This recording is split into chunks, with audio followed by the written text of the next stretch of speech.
Bismillah ar-Rahman ar-Rahim. I am Commodore Sadeed Malik, Chief Executive Officer and Secretary General of Karachi Council on Foreign Relations. We start today's proceedings with tilawat of an ayah from the Holy Quran. A'udhu billahi minash shaitanir rajeem. Bismillah ar-Rahman ar-Rahim. Qul huwallahu ahad, Allahu samad, lam yalid wa lam yulad, wa lam yakul lahu kufuwan ahad. Sadaqallahu al-Azim. The learned panelists, ladies and gentlemen, as most participants are members, therefore, we may like to start the webinar straight away without any lengthy introduction to Karachi Council on Foreign Relations.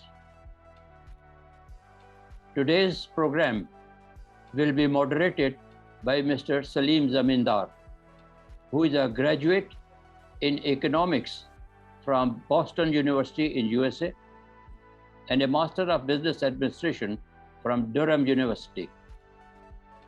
He is a certified company director from Institute of Directors in UK. He is a head and corporate director of several publicly listed and private limited companies.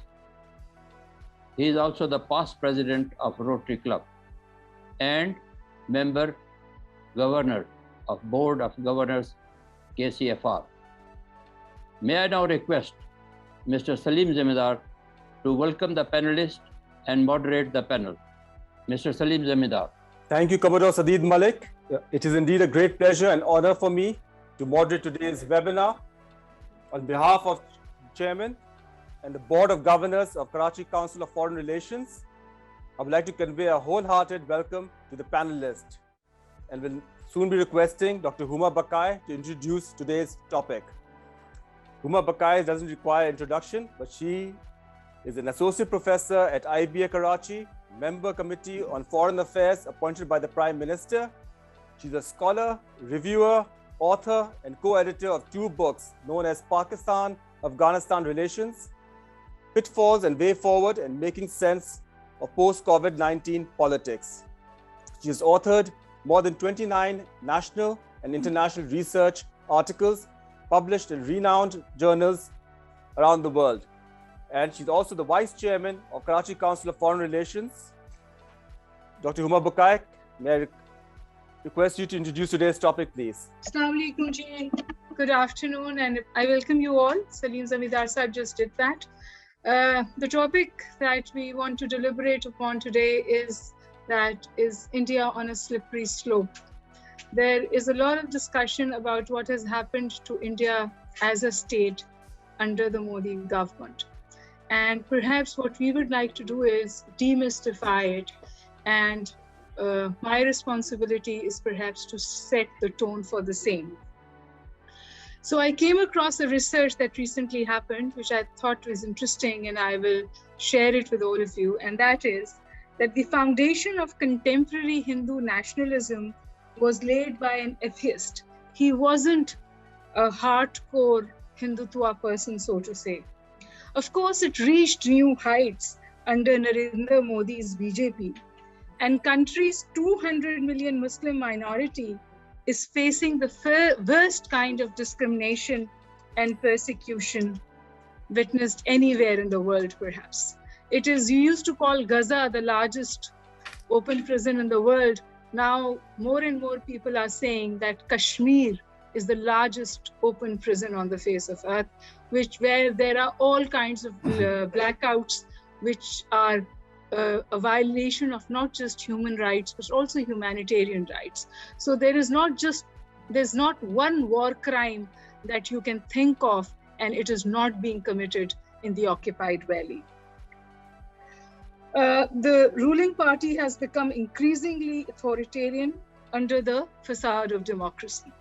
India is the largest democracy on the face of earth, and the Western community cultivates it on that ground. But it is interesting that what is happening to that democracy, and is that democracy on a slippery slope. And that is, of course, the topic of our seminar today. The development, at least in the academic, human rights, and the global global circle have raised concerns. Of course, the political communities and the leadership of the Western world does not move beyond lip service. However, 53 American universities, including Harvard, Stanford, Princeton, and Columbia, co-sponsored a 3-day conference in which they wanted to dismantle Hindutva. And this happened in September 2021. India is the world's largest democracy, but several experts are convinced that the democracy in India, the secularism in India, the constitutionalism in India is under severe threats. Vyag Savarkar, in fact, was the first person who invented the term Hindutva, which loosely translates into Hinduness. He was an anti-colonial revolutionary, and he coined this term way back in 1923. The view emphasized that a nation of India, even if not Hindu, could fully embrace the geography, languages, and religions of Mother India. But gradually, as it progressed from religions, it became one religion, and that is Hindutva. He was an atheist, actually, with little interest in religion. He was imprisoned for life for his participation in a plot to assassinate the British Assistant Secretary, Curzon Weil. And while he was in prison, he wrote what is called Hindu, and written by him as the framework of what we consider Hindutva today, or what we understand to be Hindutva today. Christopher Defelot, a noted French scholar on Hindu nationalism, calls his work the first charter of Hindu nationalism.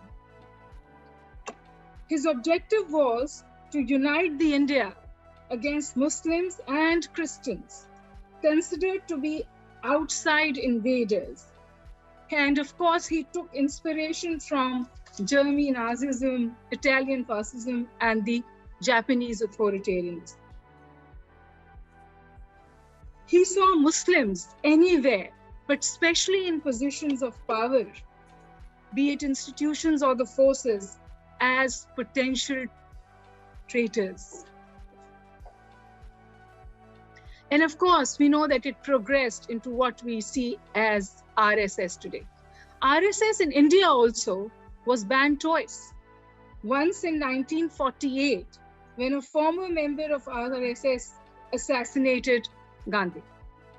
But much later, once again, in 1992, when the demolition of the Babri Mosque in Ayodhya created riots all over India, and 1,000 people were butchered, not killed, butchered.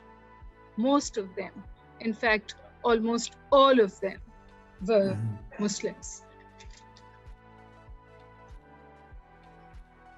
Secularism is a part of the Indian Constitution, but the 2019 re-elections of BJP demonstrates that India is undergoing a fundamental change and embracing Hindu identity in ways which is the slippery slope.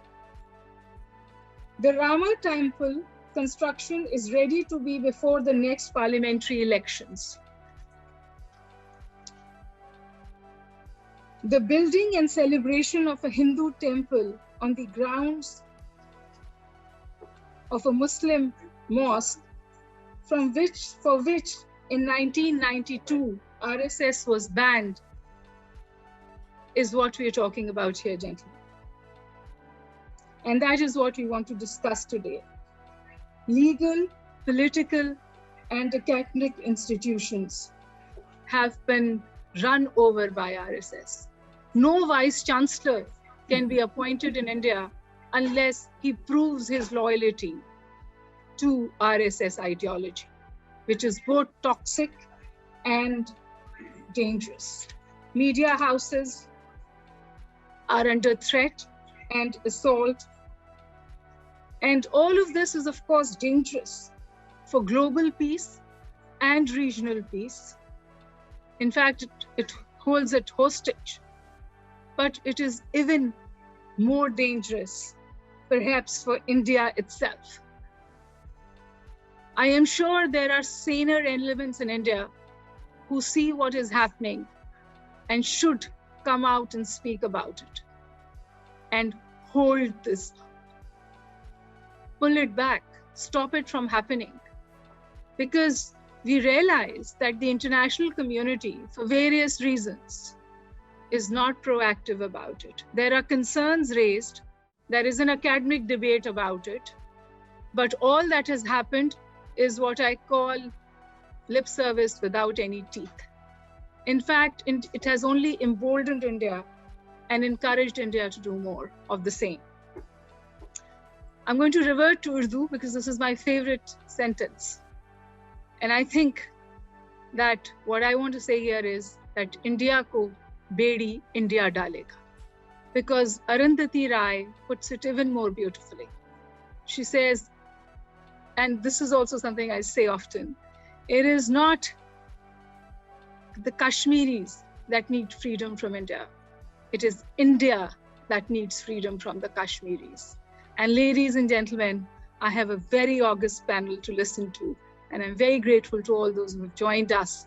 The whole idea is that we deliberate upon what is happening in India and how dangerous it is for the region, for the world, but more importantly, for India itself.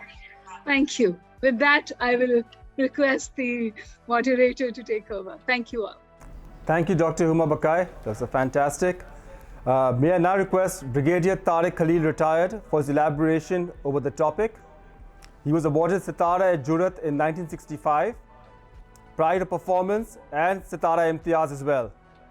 He has held various government, defense, corporate and private sector positions that includes heading Sindh Engineering, Gandhara Nissan, PMTF, Gandhara Kamaz, Biboji Services. He's been chairman of Aero Foods, director, Dawn International Travel and Tours, founder, president of Army Public School, Jhelum, and founder, Secretary General of Pakistan-Russia Business Forum. And he's also held positions in many trusts.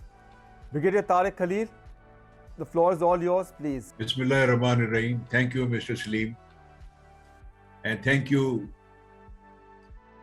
President Mr. Ikram Sehgal, distinguished panelists. I feel honored to elaborate on a very important subject with which I have been involved from the last around 50 years, one way or the other. As a young officer fighting in Kashmir, then as a commander of the whole Artillery 10 Corps from Marala to Siachen and beyond. I have been also closely watching Indian psyche when we were prisoners of war for 2.5 years in India. And then, of course, I am a student of strategy. I have been writing on this subject from the last many years. There are a number of published articles, my articles. I always maintained that Bharat, or you can call it India, is an artificial entity. In the history, if you go back, they never have been whole subcontinent under one rule. Their claims that Chandragupta Maurya ruled subcontinent are not proven by the history. The only 2 times the subcontinent came under some sort of semi-rule, one is Aurangzeb and the other is the British. Even in British, there were more than 576 autonomous states within the British Empire. There are certain fundamentals required for the integrity of the country. In 1947, those fundamentals were in place. They were based on two things. One was secularism, the other was the tolerance of others. With the passage of time, India lost these two fundamentals. I have been talking on television of the RSS is the, in fact, engine of Hinduism. And they have now penetrated deep into the Indian polity in every sphere. Their affiliates in business, in engineering, in education, in judiciary, in executive, in foreign affairs, in politics, they have gone to the grassroots. Now that has created an element of total intolerance within the Indian society. And the result, all of you know. So these fundamentals have shaken the bondage which was created by the founding fathers of Bharat or India. With the result, the fault lines have now emerged, both ethnically, religiously, economically, and more so politically. And my assessment is that the beginning of the end has started unless the Indian leadership comes back and get themselves from the shackles of RSS, which I feel will not be possible in the short time. And it may not be possible at all also. Now coming the various independent movements going through India, there are over 200 districts in Jharkhand which are not under the control of federal government. I have been personally visited this Assam area, and these 7 states no way connected themselves to the India, and they are at war, and in fact some of them have declared their independence.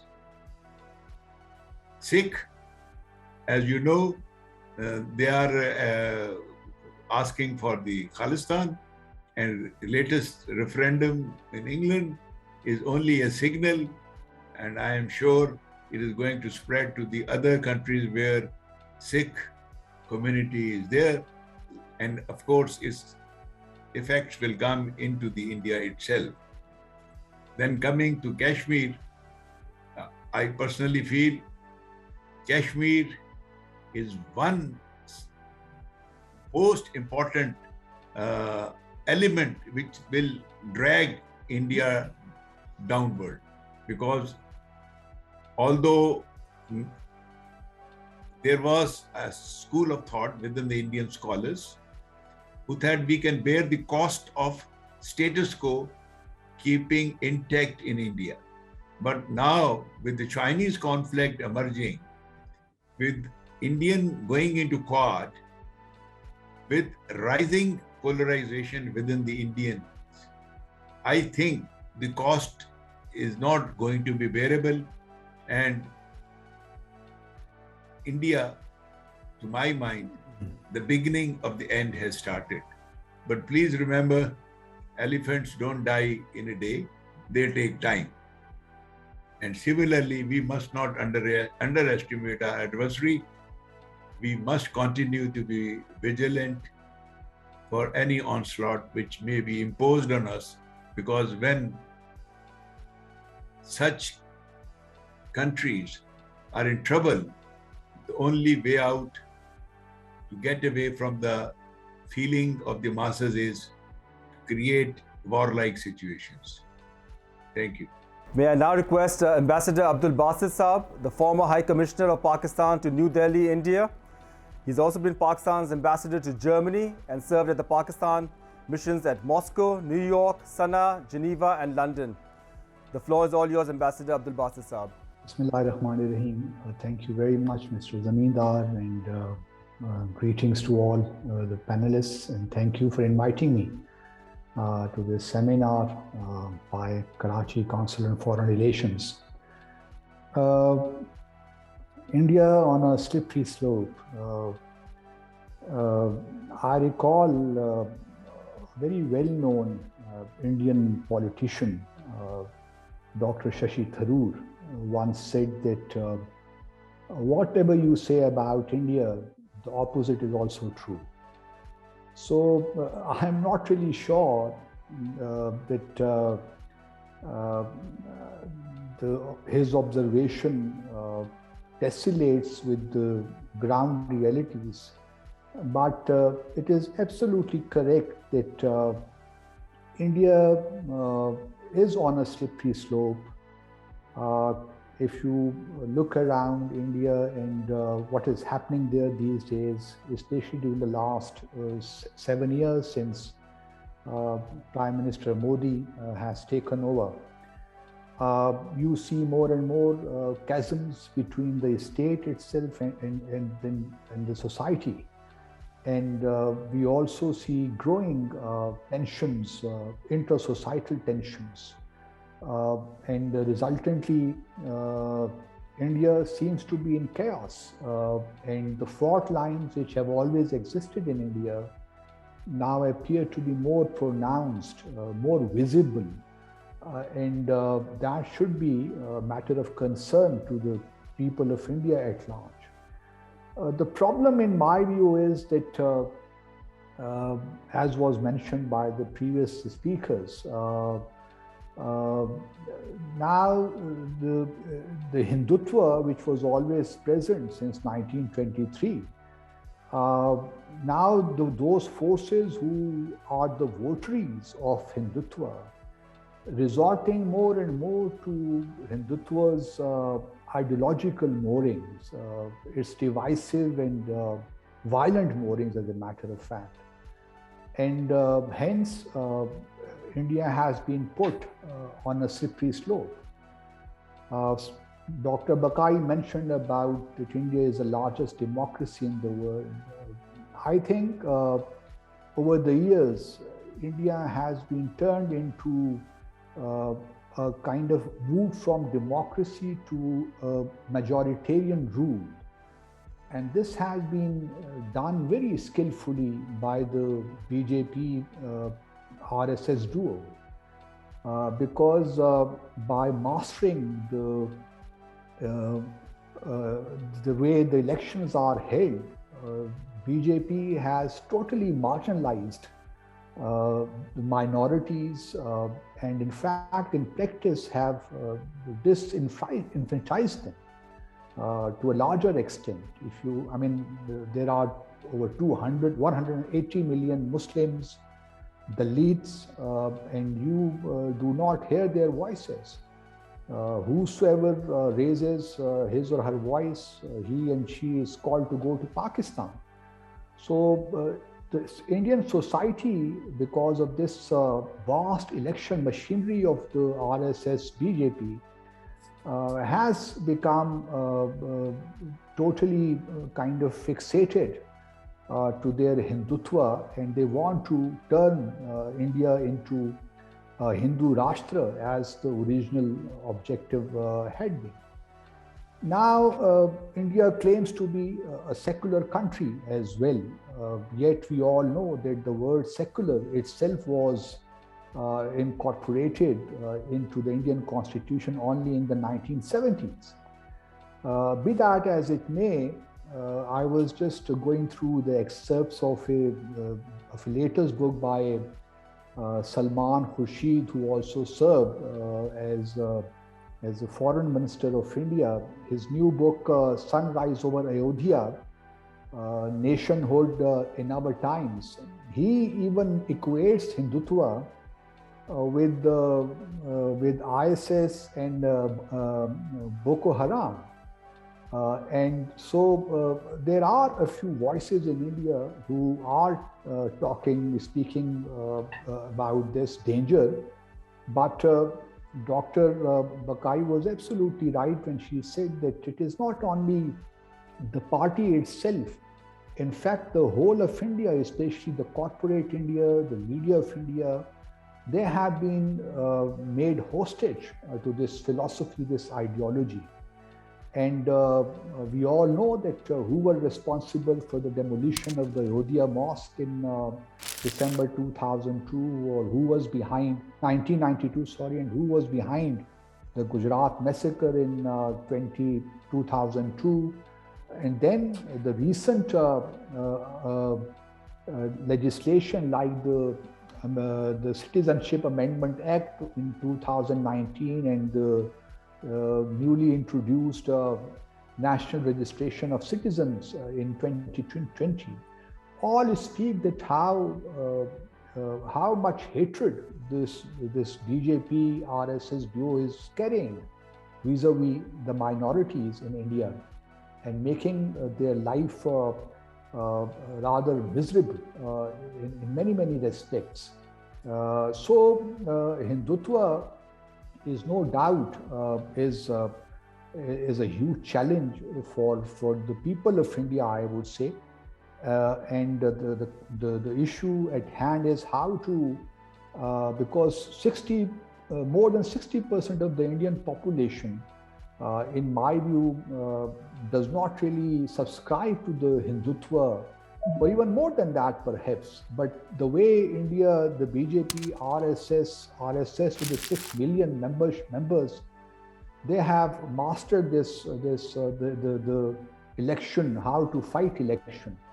So all other minorities have become irrelevant unless other parties, political parties, rally together, including minorities. I do not see as to how India can lift itself out of the present morass, and India will continue. It will continue to be very difficult, because there is a huge gap between what India says and what India does. Someone mentioned about the Jammu and Kashmir. Now we all know that the way India stripped the occupied Jammu and Kashmir of its special status on 5th August 2019 was not only against its own constitution, like Article 3 of its constitution, but also was in total defiance of the Supreme Court judgment of 4th April 2018, which ruled that the special status, or Article 370, is now permanent. It can neither be amended nor repealed. So this, this BJP mindset is defying all civility, all the Indian Constitution and the roots of the Indian Constitution. So it should be worrying not only for for the people of India, but also for the region as a whole, because what happened on the 26th of February 2019, when India breached the airspace of Pakistan and tried to attack or throw bombs on Balakot, that itself is, a very dangerous thing, especially in a nuclear environment. So this new regime, or this new mindset at the helm is causing not only problems internally, but for the external world as well, and especially for our region. So I am really concerned as to how long this will continue. Whether or not India disintegrates, that's a different discussion. But definitely it is creating more and more problems for India itself, and for the region in particular, and then for the world as a whole, because India, in its hubris, in its arrogance, is not realizing that how dangerous this path of Hindutva is. It is not only weakening the social political fabric of India, which was not really there in the first instance, but it has become more pronounced, as I said earlier. So we are, India is indeed on a slippery slope, but where will it end? Nobody knows, because it is anyone's guess that how India will, how things will pan out eventually. But Hindutva is a dangerous philosophy, is a retrogressive philosophy, and keeping in view what minorities fail. We have seen the concepts like, Ghar Wapsi, Love Jihad, and the mob lynching of Muslims and Christians on the issue of beef and cow. So these are dangerous tendencies, and unfortunately these are being abetted by the state itself. If there are individuals doing these things, there are some organizations doing these things, those can be brought under control. But if the state itself is party to such horrendous thinking and actions, then obviously all of us need to get worried, because India is a bigger country in the region, and it has a tendency not only to create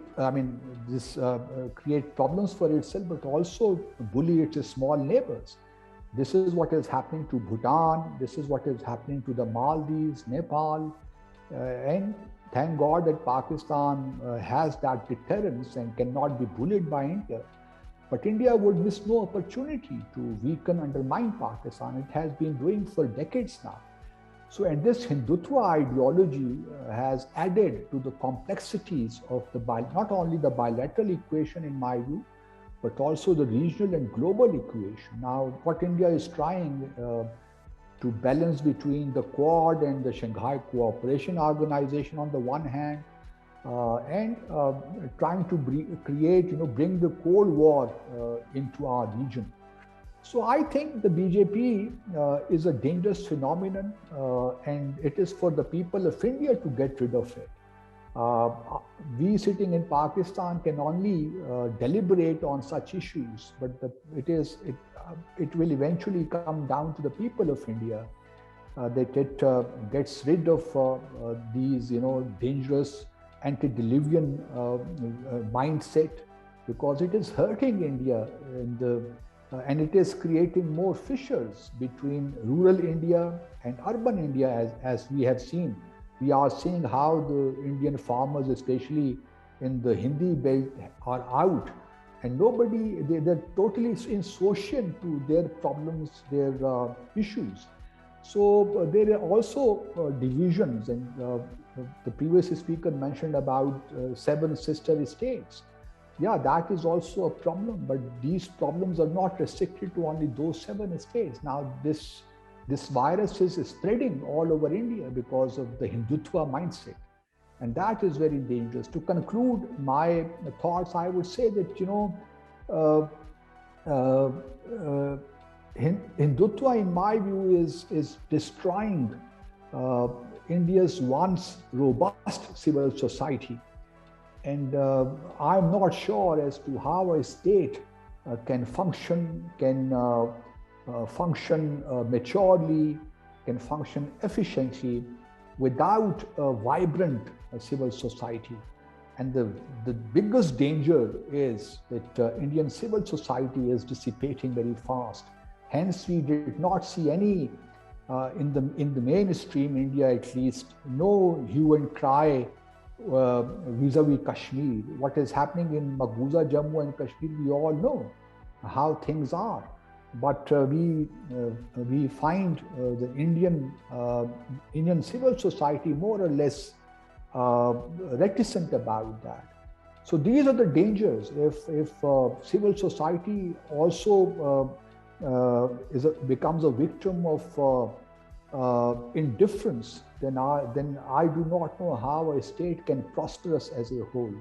So this is my major worry, and let's hope that nobody wants India to disintegrate, because we do understand its severe repercussions for the region. But then again, nobody wants minorities in India, especially Muslims, to continue suffering like that.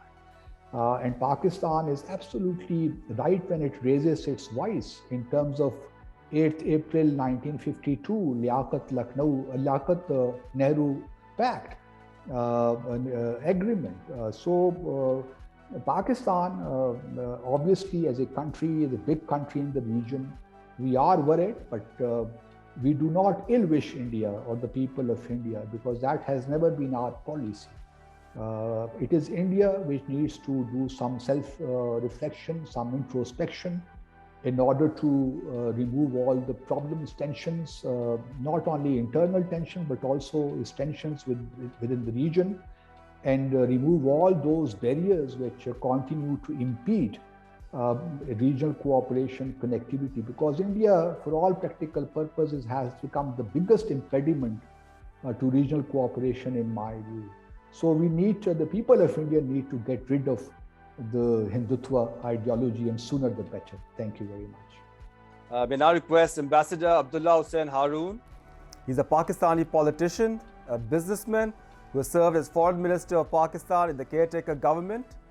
He has previously served as the Speaker of Sindh Assembly and Pakistan Ambassador to the United Nations.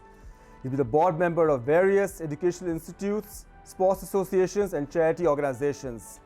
Ambassador Abdullah Hussain Haroon Saab, you have the floor, sir. A very good afternoon to all of you, and especially you, Saleem. Nice seeing you here. Pleasure, sir. A little confused, which I'm not normally. I found Basit, as usual, erudite and very fact-revealing, as I did the Brigadier, Baqai. My confusion arises from the point that, are we on the topic, which is India on a slippery slope? I think factually we might have exercised all our demons and exposed all that India is moving towards in a very fast gear. Reminds me of Mr. Bhutto in 1970, when Pierre Trudeau was visiting Pakistan after the elections. And a great old man of foreign policy of Pakistan said there that the day, that, do you know, Mr. Trudeau, that vociferous forces, and this is 1970, are in play in India?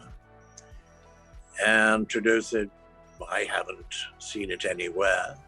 He said, no, we who know the subcontinent know better. And these vociferous forces will take India apart, not in a very long time from now. That was 50 years plus. Why I bring this up is that we have said this in various ways, and we have yet to see the slippery slope. Surely there are differences, disagreements, there is weaponry being used in conflict, and this not only is in India itself, but reflects in the countries neighbor to India. But what I want to bring out here, and how is whom observing the slippery slope? They have rewarded India by the Vice Presidency of the United States of America. They have rewarded India by the Chancellorship of Great Britain or the UK. When you look at the various examples of the rewards, it reminds me of how quickly we were dropped and they were ushered into the nuclear world perspective. We're also observing how they are forgiven anything practically. And we are punished for everything practically. So much so that if they do not see the ethical mistake in making India chairman of the cat with 9 tails that they use in Pakistan's bag, FATF, well, then they're capable of recognizing anything. And I'm not sure they're worried about slippery slopes. They've never been worried about Israel. They've never been worried after the conflict happened with the Chinese in northern Kashmir. Was it not surprising how fast America came in, flew in to New Delhi and brought the sort of people that could decide on issues between China and India? Now, we were the members of NATO and CETO. We never got that sort of a reception anywhere. In fact, so much so that when Pakistan was fighting India, we had a whole lot of weaponry, and the Egyptians were asked by the Americans who had sent that, and it was outside their control, to hold the ship until the conflict was over. And who suffered? Pakistan. Why I bring this to point is that anything but anything goes if you are with the West in their travails. Not only Quad, they want to be a member of Five Eyes. Not only that, they have made pledges in the Sea of China and the seas around the areas of possible conflict. So they haven't stopped at anything, and they haven't been encouraged from stopping from anything. So do we really feel they're on a slippery slope? Whereas we're paying all the prices for all that we have done to help the situation in Afghanistan, and we're told quite blankly, no, we don't trust you. We don't think that you have been faithful or loyal or open with us. And in fact, a lot of our grievances are based on what you did. So I am not sure if we should take this aspect of a slippery slope quite so seriously, because the world is not taking it seriously. Yes, as Basit rightly pointed out, and Huma and others, that there have been in academia pushbacks against some of these things. Arundhati Roy herself has been magnificent on the subject. But is the world doing anything about it? And I have a very simple answer to that. Kashmir is obvious. Democracy has been completely taken away from the people of Kashmir. Their rights have been, under the Constitution, totally violated. And they've gone through every hardship possible. Is the world doing anything about that? Have we been able to restore the election process in Kashmir? And the answer is no. Is India in any financial grievance or trouble which cannot be solved by Western economic gimmickry? No. They are within those boundaries of security where they can get away with anything. And don't forget, all the billionaires of India, and there were 6 to 8 last counted, have gone to countries and taken over vast tracts of their local industry where they are penultimate in terms of what they need to do. And as a little example, just now with COP in Glasgow, the British Prime Minister, a week earlier or 2 weeks earlier, this long meeting with the Prime Minister of Australia, giving him all the assurances on allowing his carbon freedoms for benefits that the UK would face. So why I bring this, I don't think we have an ethical world I think a lot of the past few years has seen eradication, which doesn't mean we should stop doing what we have to do. Yes, we should carry on doing what we have to do, but we need to be a little more focused, and we need to be able to take these matters to forums. I mean, why can't we make sure that the Security Council calls a debate on Kashmir on a single point vis-a-vis holding its election? We've had 70 years of a date, which has never worked. So, really speaking on the aspect of slippery slopes, I am a bit confused. You could help me with that confusion, but I will say they don't seem to be in any trouble that aggravates them. And as far as Hindutva is concerned, it is accepted. I mean, what they've done with the Christians in India, especially South India, if we had done anything close to that in Pakistan, which we shouldn't even think of because it's absurd, we would have had to pay a price for it. So, dual standards, dual recognitions, and a world which no longer really cares, other than what is a gigantic Western agreement to stay on the top. And see how fast, and the third vote on the Security Council tended to slip away on the issue of submarines, how fast the American president apologized to the president of France and tried to reassure him some sort of a participation in further military requirements for sale that they have. I think that absolutely makes sure we are in the business of war. We're coming into an era when war will be all important. Alliances will be all important. Democracy doesn't stand a fifth of a chance.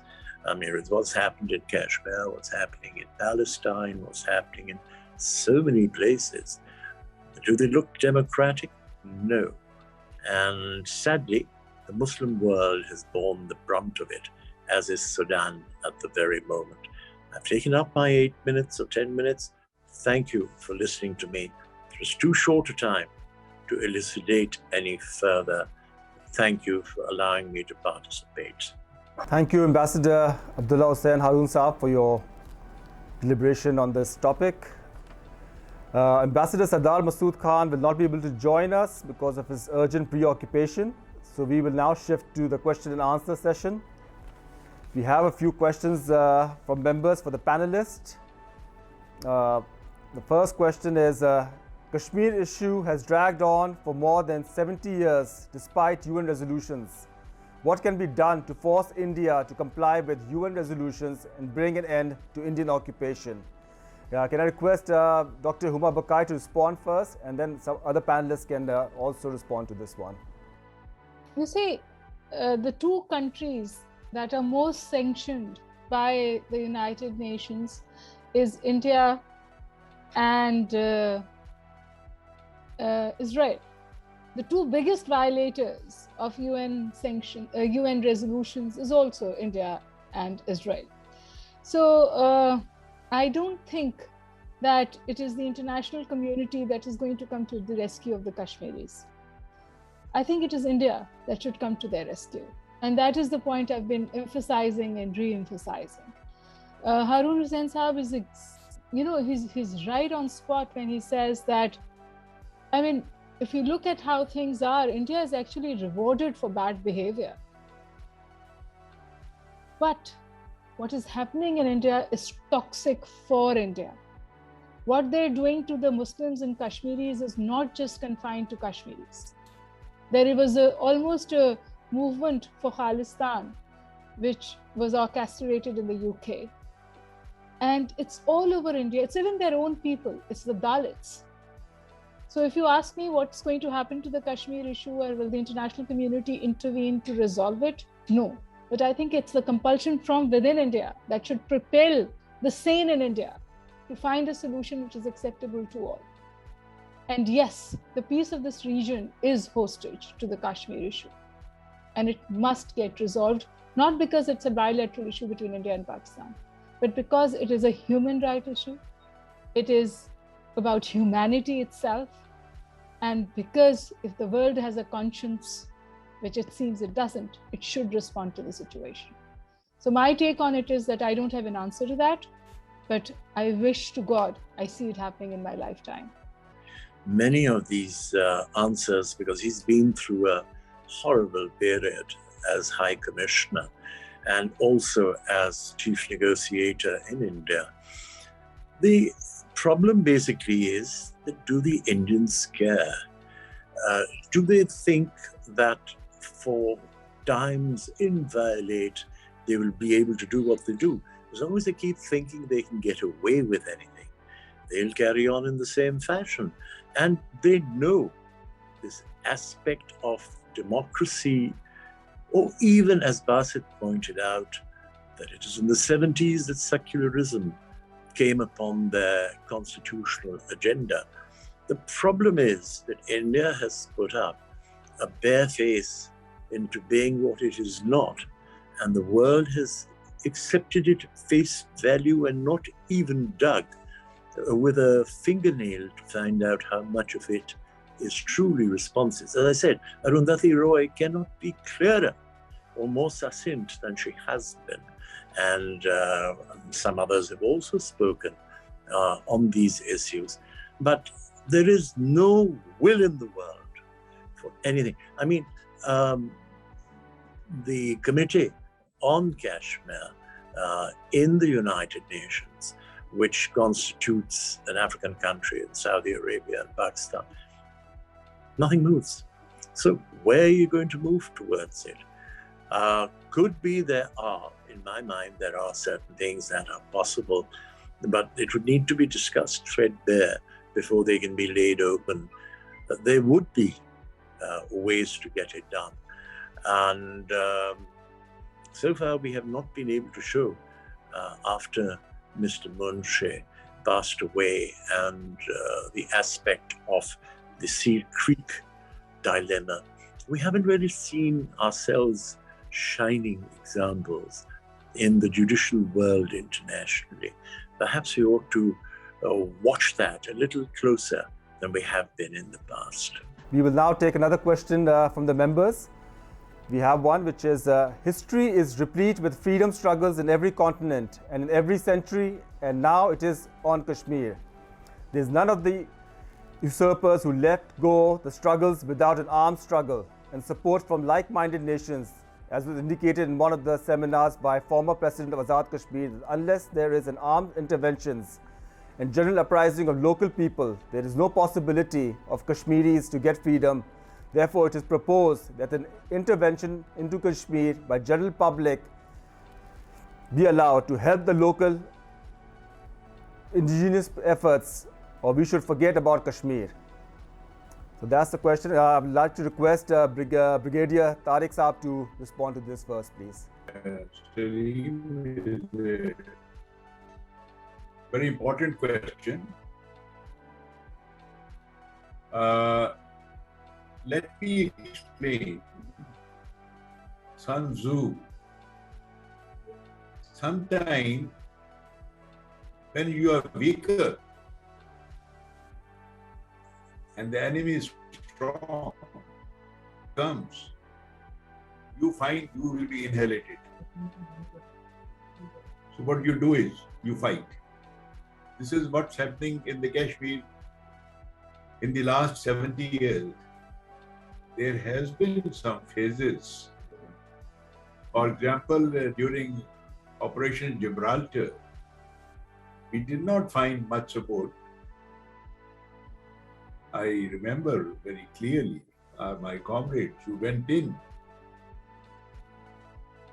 But with the passage of time, after the revocation of Article 370 and 35A, withdrawal, and declaring India, Kashmir a union territory, there has been a sea change in the struggle by the Kashmiris. I may be wrong, but as a soldier and as a student and as a participant also to some extent, both the wars, Intifada in Kashmir has now, to my mind, turned into armed struggle. Now this will continue to grow for three basic reasons. First, I partially agree with the questioner that freedom does not come without armed struggle. But there are instances, but that is very few. The struggle has to continue. Second, the changing strategic environment in and around Kashmir, in the region and in the international.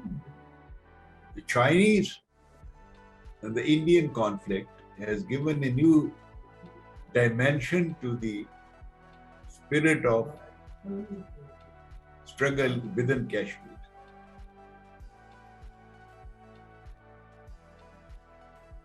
I was going through certain dispatches by certain Indian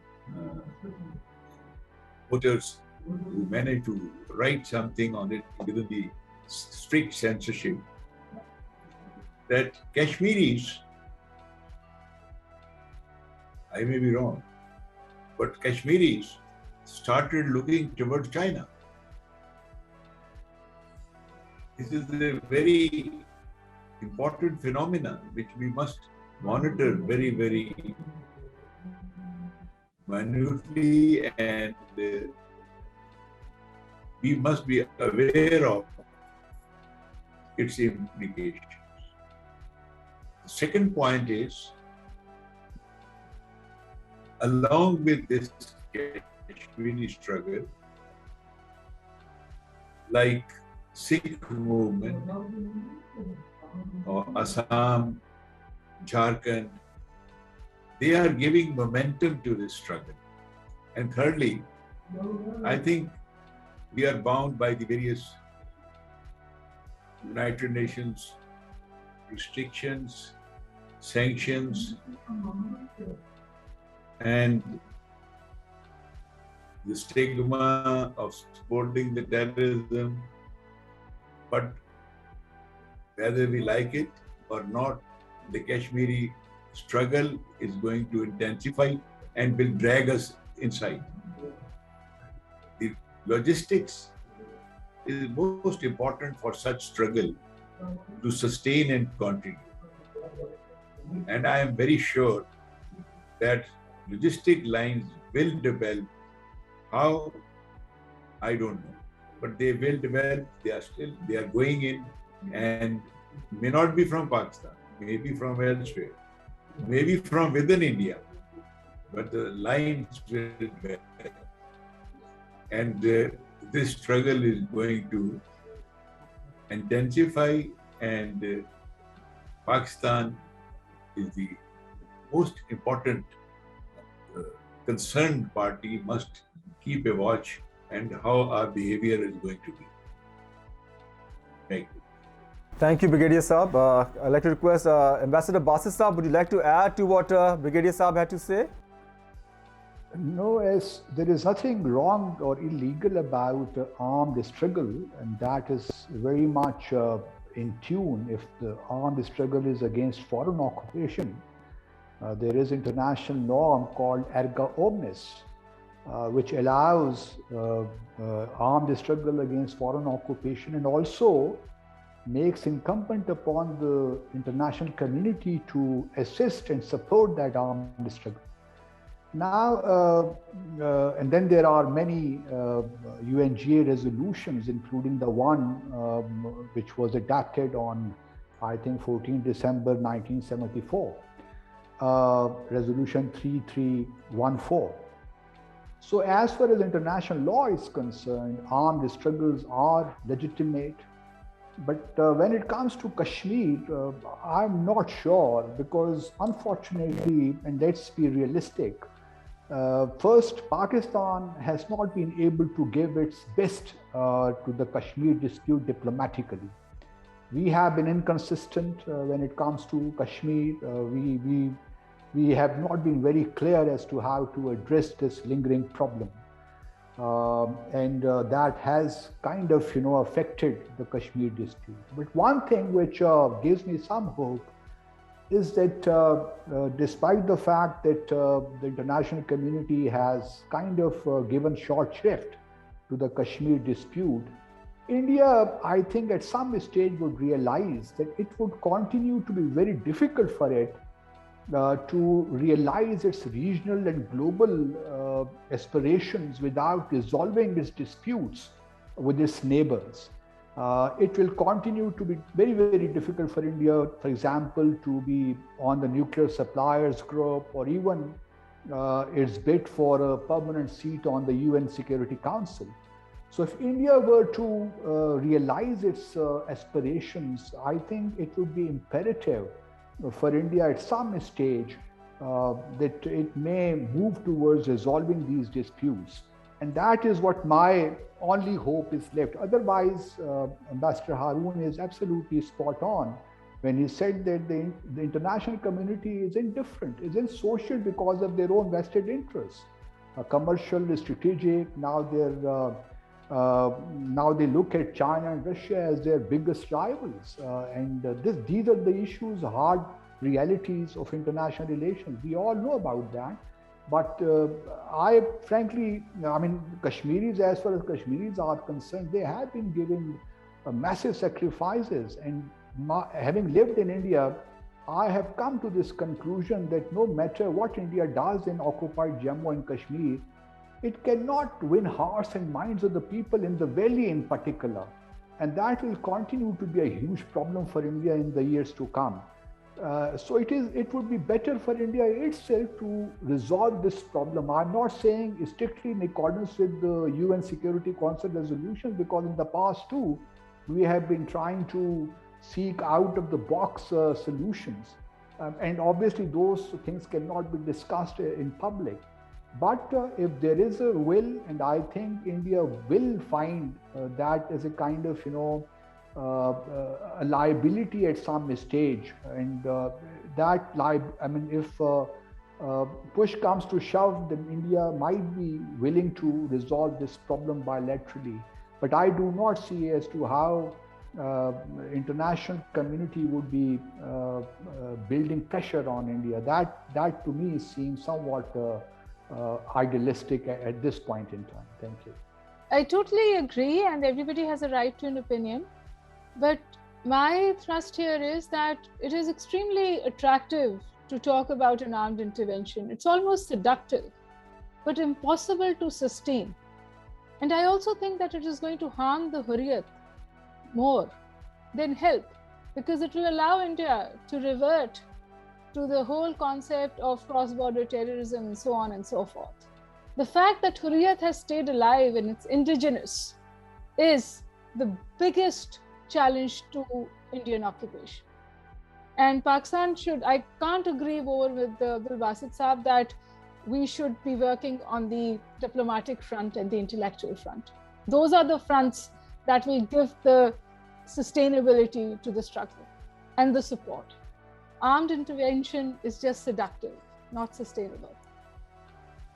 Thank you, Dr. Huma. I would like to thank all our panelists, Dr. Huma Baqai, Brigadier Saab, and Ambassador Basit and Ambassador Haroon for their deliberation and their insights into a very, very topical question of today's times.